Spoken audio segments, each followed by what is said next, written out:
PJ Gubernur Aceh Dr. Haji Safrizal ZA, MSI dan istri Safriati SSI MSI menjamu makan malam rombongan Direktorat Jenderal Bina Administrasi Kewilayahan Kementerian Dalam Negeri Republik Indonesia di restoran Meligo Gubernur Aceh, Rabu 8 Januari 2025.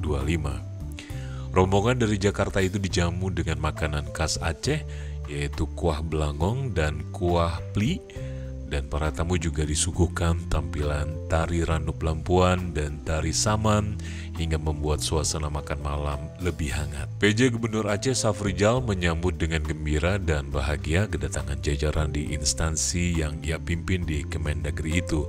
Ia mengatakan, selama dirinya ditugaskan ke Aceh sebagai PJ Gubernur, kinerja Ditjen Bina Atwil Kemendagri tetap berjalan dengan lancar tanpa ada kendala. Atas kinerja baik tersebut, Safrizal memberikan apresiasi kepada PLH Dirjen, para direktur dan seluruh jajaran di Ditjen Bina Atwil Kemendagri. Kehadiran para aparatur Ditjen Atwil ke Aceh bertujuan untuk melaksanakan sejumlah kegiatan, salah satunya peluncuran DIPA tahun 2025.